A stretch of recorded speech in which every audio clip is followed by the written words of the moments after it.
and welcome back to my YouTube channel. My name is Paul Peters, and we have from the book of 2 Samuel today, chapters 8 through 11 from the New Living Translation.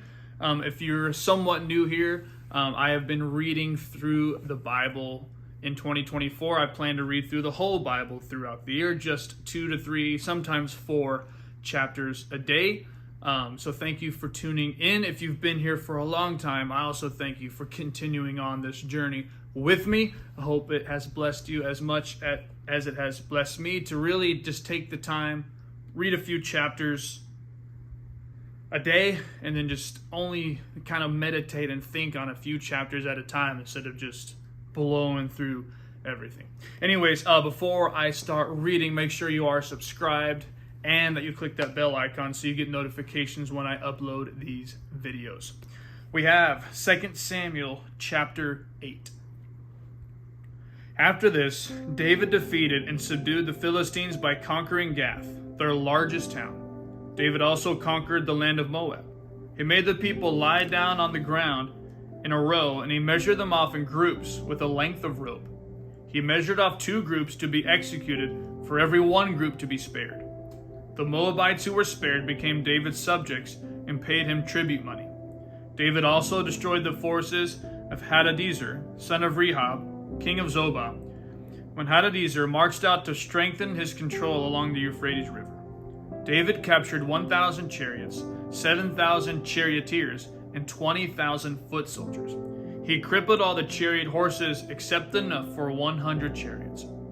When Arameans from Damascus arrived to help King Hadadezer, David killed 22,000 of them. And then he placed several army garrisons in Damascus, the Aramean capital, and the Arameans became David's subjects and paid him tribute money. So the Lord made David victorious wherever he went. David brought the gold shields of Hadadezer's officers to Jerusalem, along with a large amount of bronze from Hadadezer's towns of Tebah and Berothai. When King Toi of Hamath heard that David had destroyed the entire army of Hadadezer, he sent his sons Joram to congratulate King David for his successful campaign. Hadadezer and Toi had been enemies and were often at war.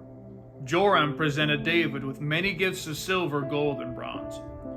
King David dedicated all these gifts to the Lord, as he did with the silver and gold from the other nations he had defeated, from Edom, Moab, Ammon, Philistia, and Amalek, and from Hadadezer, son of Rehob, king of Zobah. So David became even more famous when he returned from destroying 18,000 Edomites in the Valley of Salt. He placed army garrisons throughout Edom, and all the Edomites became David's subjects. In fact, the Lord made David victorious wherever he went. So David reigned over all Israel, and did what was just and right for all his people. Joab, son of Zeruiah, was commander of the army. Jehoshaphat, son of Ahilud, was the royal historian. Zadok, son of Ahitub, and Ahimelech, son of Abiathar, were the priests. Sariah was the court secretary. Benaniah, son of Jehoiada, was captain of the king's bodyguard, and David's sons served as priestly leaders. 2 Samuel chapter 9. One day David asked, "Is anyone in Saul's family still alive? Anyone to whom I can show kindness for Jonathan's sake?" He summoned a man named Ziba, who had been one of Saul's servants. "Are you Ziba?" the king asked. "Yes, sir, I am," Ziba replied. The king then asked him, "Is anyone still alive from Saul's family? If so, I want to show God's kindness to them." Ziba replied, "Yes, one of Jonathan's sons is still alive. He is crippled in both feet." "Where is he?" the king asked. "In Lo-debar," Ziba told him, "at the home of Machir, son of Ammiel." So David sent for him and brought him from Machir's home. His name was Mephibosheth. He was Jonathan's son and Saul's grandson. When he came to David, he bowed low to the ground in deep respect. David said, "Greetings, Mephibosheth." Mephibosheth replied, "I am your servant." "Don't be afraid," David said. "I intend to show kindness to you because of my promise to your father Jonathan. I will give you all the property that once belonged to your grandfather Saul, and you will eat here with me at the king's table." Mephibosheth bowed respectfully and exclaimed, "Who is your servant?" that you should show such kindness to a dead dog like me?"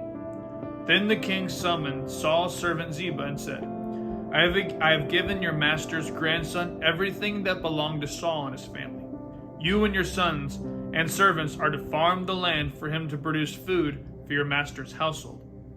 But Mephibosheth, your master's grandson, will eat here at my table." Ziba had 15 sons and 20 servants. Ziba replied, "Yes, my lord the king, I am your servant, and will do all that you have commanded." And from that time on, Mephibosheth ate regularly at David's table, like one of the king's own sons. Mephibosheth had a young son named Micah. From then on, all the members of Ziba's household were Mephibosheth's servants, and Mephibosheth, who was crippled in both feet, lived in Jerusalem and ate regularly at the king's table. 2 Samuel chapter 10. Sometime after this, King Nahash of the Ammonites died, and his son Hanun became king. David said, "I am going to show loyalty to Hanun just as his father Nahash was always loyal to me." So David sent ambassadors to express sympathy to Hanun about his father's death. But when David's ambassadors arrived in the land of Ammon, the Ammonite commander said to Hanun, their master, "Do you really think these men are coming here to honor your father? No, David has sent them to spy out the city so they can come in and conquer it." So Hanun seized David's ambassadors and shaved off half of each man's beard, cut off their robes at the buttocks, and sent them back to David in shame. When David heard what had happened, he sent messengers to tell the men, "Stay at Jericho until your beards grow out, and then come back," for they felt deep shame because of their appearance. When the people of Ammon realized how seriously they had angered David, they sent and hired 20,000 Aramean foot soldiers from the lands of Beth Rehob and Zobah, 1,000 from the land of Makkah, and 12,000 from the land of Tob.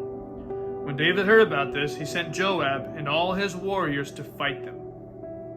The Ammonite troops came out and drew up their battle lines at the entrance of the city gate, while the Arameans from Zobah and Rehob and the men from Tob and Makkah positioned themselves to fight in the open fields.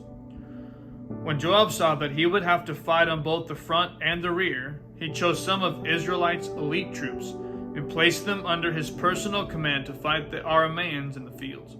He left the rest of the army under the command of his brother Abishai, who was to attack the Ammonites. "If the Arameans are too strong for me, then come over and help me," Joab told his brother. "And if the Ammonites are too strong for you, I will come and help you. Be courageous. Let us fight bravely for our people and the cities of our God. May the Lord's will be done."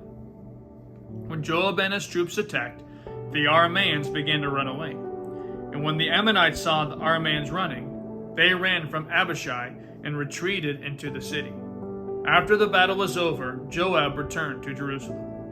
The Arameans now realized that they were no match for Israel, so when they regrouped, they were joined by additional Aramean troops summoned by Hadadezer from the other side of the Euphrates River.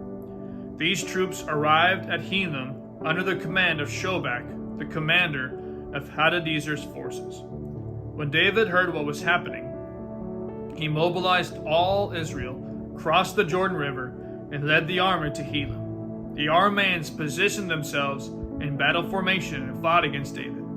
But again the Arameans fled from the Israelites. This time David's forces killed 700 charioteers and 40,000 foot soldiers, including Shobach, the commander of their army. When all the kings allied with Hadadezer saw that they had been defeated by Israel, they surrendered to Israel and became their subjects. After that, the Arameans were afraid to help the Ammonites. 2 Samuel chapter 11. In the spring of the year, when kings normally go out to war, David sent Joab and the Israelite army to fight the Ammonites. They destroyed the Ammonite army and laid siege to the city of Rabbah. However, David stayed behind in Jerusalem. Late one afternoon, after his midday rest, David got out of bed and was walking on the roof of the palace. As he looked out over the city, he noticed a woman of unusual beauty taking a bath. He sent someone to find out who she was, and he was told, She is Bathsheba, the daughter of Eliam, and the wife of Uriah the Hittite. Then David sent messengers to get her. And when she came to the palace, he slept with her. She had just completed the purification rites after having her menstrual period. Then she returned home. Later, when Bathsheba discovered that she was pregnant, she sent David a message saying, "I'm pregnant." Then David sent word to Joab, "Send me Uriah the Hittite." So Joab sent him to David. When Uriah arrived, David asked him how Joab and the army were getting along and how the war was progressing. Then he told Uriah, "Go on home and relax." David even sent a gift to Uriah after he had left the palace. But Uriah didn't go home. He slept that night at the palace entrance with the king's palace guard.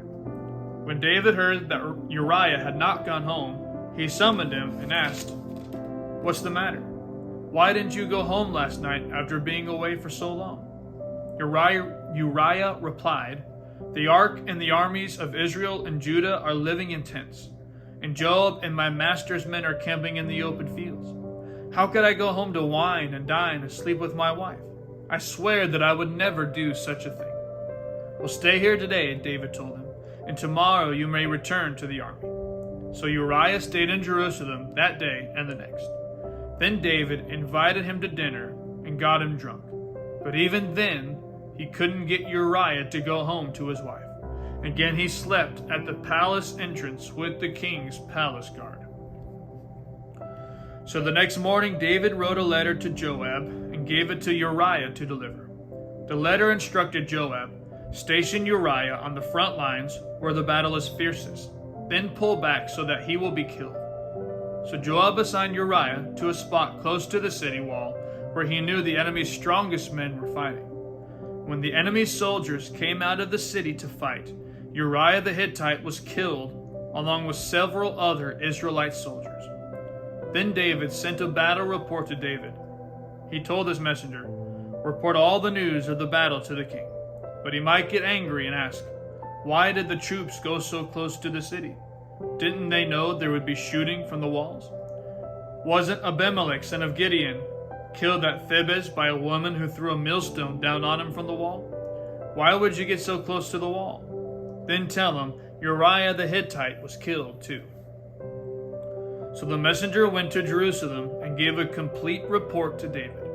"The enemy came out against us in the open fields," he said, "and as we chased them back to the city gate, the archers on the wall shot arrows at us. Some of the king's men were killed, including Uriah the Hittite." "Well, tell Joab not be discouraged," David said. "The sword devours this one today and that one tomorrow. Fight harder next time and conquer the city." When Uriah's wife heard that her husband was dead, she mourned for him. When the period of mourning was over, David sent for her and brought her to the palace, and she became one of his wives. Then she gave birth to a son, but the Lord was displeased with what David had done. That concludes today's reading of the scriptures.